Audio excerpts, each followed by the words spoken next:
Assalamualaikum warahmatullahi wabarakatuh. Welcome back to my channel Petani Pemula BNA.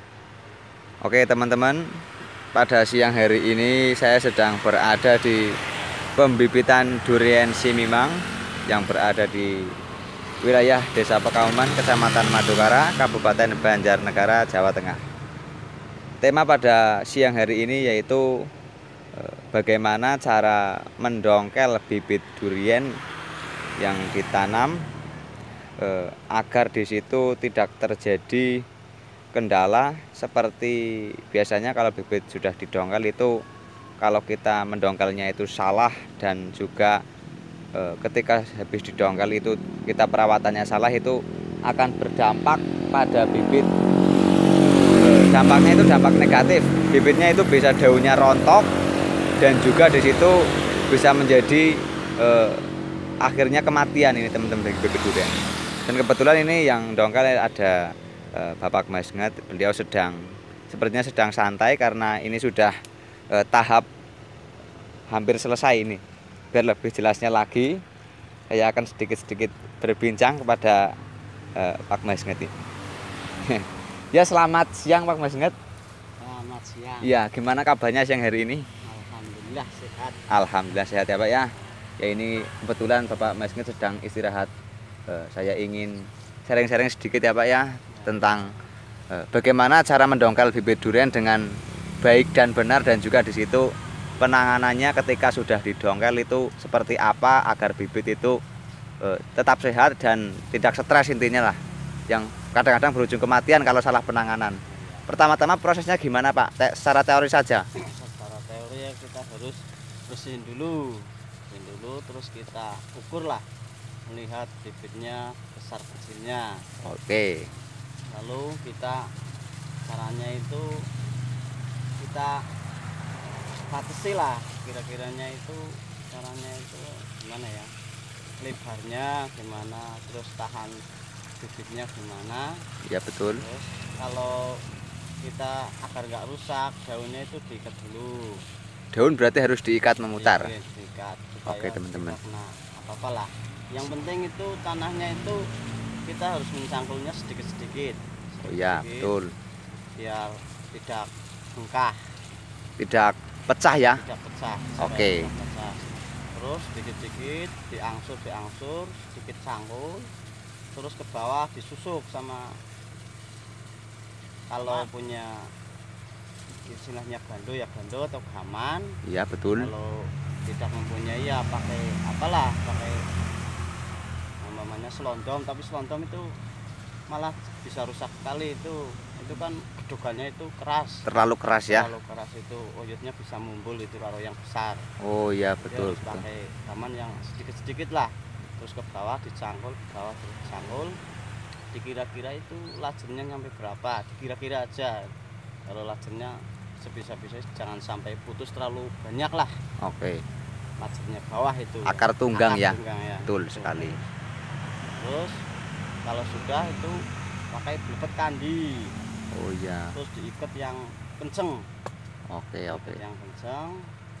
Nah kalau sudah diikat yang kenceng, kita baru menusuk di bawah gitu. Oh berarti proses penusukan pemotongan di bawahnya itu terakhir ya?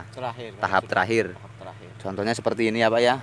Ini kan di bawahnya masih belum di jodoh sama ya belum. Iya. Berarti ini masih proses di masukkan karung terlebih dahulu, ini dililit dan dijahit. Setelah itu baru Pak Mas Nget biasanya langsung menyesek bagian bawahnya ya. Bawah. Oke, kira-kira seperti itu teorinya. Lalu seperti apa lagi Pak penjelasannya Pak? Kalau menurut saya itu kalau sudah itu sih sudah cukup lah. Habis itu biasanya itu supaya nggak stres banget habis didongkel itu, kira-kiranya tanahnya terlalu kering kita siram dulu, biar itu langsung menyerap air. Ya betul sekali. Itu supaya segar. Kalau bisa ya, kalau lihat tanamnya mau kapan itu tiap hari harus kita siram. Oh berarti masa-masa di situ sehabis mendongkel harus rutin setiap hari disiram? Harus. Kalau bisa ya pagi sore lah. Kalau nggak bisa ya sore atau pagi aja. Di bagian permukaan tanahnya atau menyeluruh sampai ke batang-batangnya Pak biasanya Pak? Kalau saya di bagian tanahnya saja cukup. Oh iya. Kalau untuk bibitnya itu ditaruh di mana biasanya? Lebih baiknya, lebih bagusnya. Bagusnya sebetulnya itu di bawah paranet sebetulnya. Tapi karena ini menurut saya itu dongkalan besar, kira-kira saya bisa mengira-ngira itu posisinya aman. Oh iya, Jadi betul. saya nggak pakai paranet, cukup.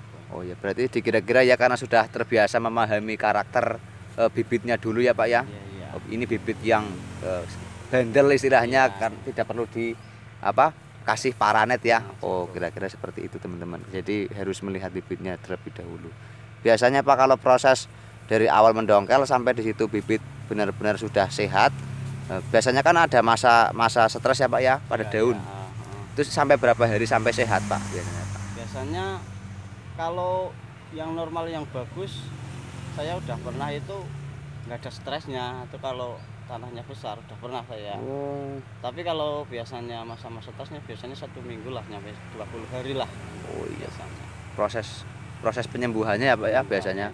Cukup. Oke, kurang lebih ya hampir 1 bulan. Hampir 1 bulan. Dengan catatan disiram setiap hari Nah, seperti setiap itu. hari, ya. Oh iya. Berarti tahap-tahapnya sampai di situ proses karantinanya cukup sampai di situ atau ada penambahan lainnya itu Pak? Itu biasanya karakternya sendiri-sendiri lah.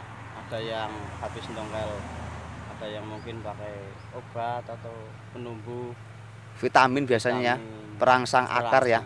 Kalau Contohnya? perangsang akar contohnya kalau yang alami mungkin ya bisa pakai bawang merah, Oh iya. bubuk, kayak gitulah. Itu yang Mungkin alami ya. Yang Iya. alami, yang nggak memakai uang banyak lah. Oh iya, mengirit modal lah intinya Modal lah. seperti itu. Oh, iya.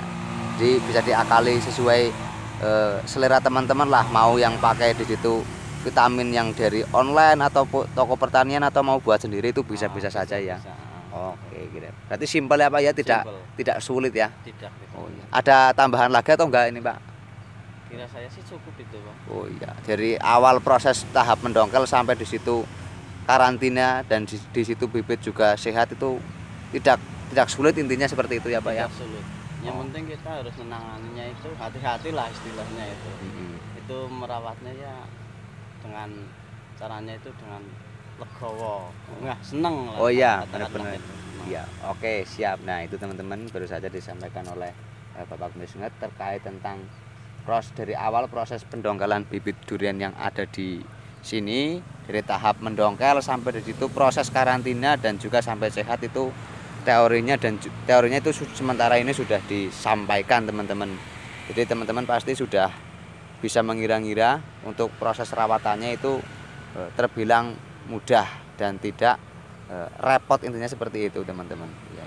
Ini bibit duriannya, ini memang untuk ukurannya sudah ketinggiannya saja ini sudah mencapai sekitar 2 meteran ini, bahkan lebih ini teman-teman. Dan juga kondisi bibitnya ini sehat ya Pak ya, maka dari itu tidak perlu ada paranet ya biasanya yang buat menaungi, kira-kira seperti itu teman-teman. Karena Bapak Mesnget ini sudah terbiasa mendongkel dan bisa memahami karakter pohon A dan B dan C yang membutuhkan paranet maupun tidak membutuhkan. Kira-kira seperti itu. Oh ya, berarti terima kasih sekali ya Pak ya, atas sama-sama. penjelasan teorinya sedikit yang dibagikan oleh Bapak Mesnget berdasarkan pengalamannya Bapak Mesnget. Semoga bisa bermanfaat bagi kita semua ya, para petani-petani Nusantara.